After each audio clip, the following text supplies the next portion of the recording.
06 Colts at the 99 Rams, one of the greatest quarterbacks ever against the greatest show on turf. Kurt Warner gets it started by throwing it to Torrey Holt. This drive would be finished off by Marshall Falk. As the Rams take the 6-0 lead, it's a 7-0 lead after a Jeff Wilkins extra point. The Colts at 4th and 2 in Rams territory. They take a chance, they don't make it.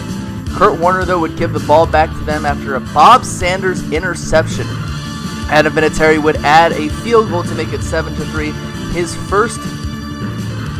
However, starting in the second half, Kurt Warner would not have a good time after sacks by Cato June and Robert Mathis.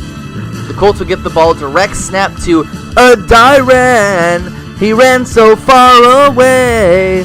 He just ran. Joseph live and let it die. He couldn't get away. He runs into the end zone for the touchdown, the first touchdown of the season for the Indianapolis Colts. After not doing anything in the first half, Peyton Manning rolls out, throws deep to Brandon Stokely for the touchdown. First touchdown for Peyton Manning in this game. We knew that he would eventually get some points on the table. Meanwhile, Kurt Warner would go back, throw to Hazir Hakim as Kurt Warner throws his first touchdown in a Rams uniform, making it 17-14. 3rd and 10. Peyton Manning needs a clutch play. He throws it over the middle to Live and Let It Die, and he ran all night and day. And the Colts would win 20-14 after an Adam Vinatieri field goal. The Rams really didn't do much in the second half besides score that touchdown, and Marshall Falk did nothing. 76 Raiders at the 99 Titans. A very scary picture early in this game. A sack by Danon Sidney on Ken Stabler, and he was out for the rest of the game. Mike Ray would replace him. Steve McNair in his first drive would throw deep to Yancey Thigpen. Yancey Thigpen would get tackled right before the red zone, and Al Del Greco would add a field goal to make the score 3-0 Titans. On their next drive, the Titans would make it into Raiders territory, but McNair would get sacked by John Matuzak, and Al Del Greco would try a long field goal, and it would be no good off the uprights. Errol Mann would try a field goal of his own in Titans territory, and it would be up and good. The score would be tied 3-3. On the Titans' next drive, Steve Air McNair would run up to the line of scrimmage and throw the ball to the right side to Kevin Dyson. Whoop!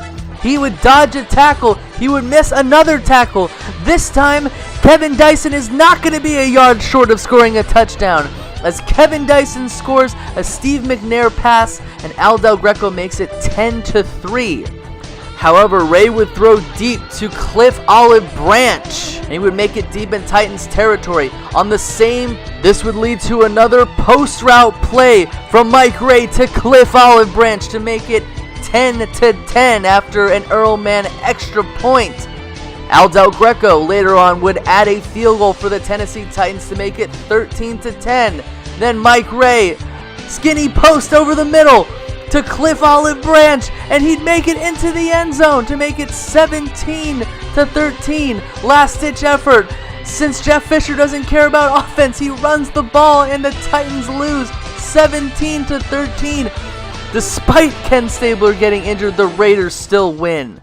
This is DJ here with the 78 Steelers at the 87 Browns. We start off in the first quarter with Bradshaw getting plenty of time, throwing down the left-hand side to a jumping John Stallworth, which led the Steelers finishing off with the touchdown pass to former Super Bowl MVP, the graceful Lynn Swann.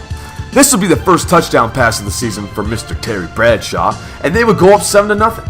Meanwhile, Bernie Kosar would not have a good day passing, and his first completion would be an interception to Donnie Shell. However, the Steelers would stall, and Ray Guerrilla would hit a field goal to make it 10-0. On the ensuing kickoff, the Steelers would force a fumble, and Mean Joe Green would recover the ball and would take it in the red zone. Ray Guerrilla would again kick a field goal to make the game 13-0. Ernest Biner did well earlier today with the Redskins, but did not play as well as a fumble recovered by Mel Blount. This drive, however, led to an inside run by fullback Franco Harris, first for him in the season, and then Guerrilla extra point would make the game 20-0. Right before the end of the half, the Steelers would try to get a last-minute point as Lynn Swan catches an over-the-middle pass and is stopped short of the goal line. Bernie Kosar would pick up where he left off in the first half by throwing an early interception to Mel Hit This Blunt and Rocky Byer. This would score the touchdown to make the game 27-0.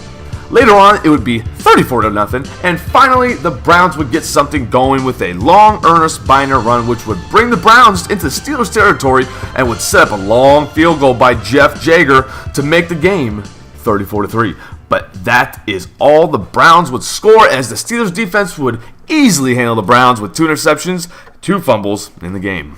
2015 Panthers at the 89 49ers. This game would start off quickly. Perfect amount of time to throw. Cam Fig Newton throws it to Devin Funchess. He'd finish off the drive over the middle of the field to his Pro Bowl tight end, Greg Olsen. First touchdown of the season for the Panthers, make the game 7-0. Joe Montana would struggle as he would fumble, and it's recovered by Roger Craig. This would be a theme of the game. Joe Montana would struggle all game long. He'd be tackled inside the red zone. A field goal would be attempted, but it would be no good. On the next drive, Cam Newton, perfect amount of time to throw. He throws down the field, caught by Ted Ginn.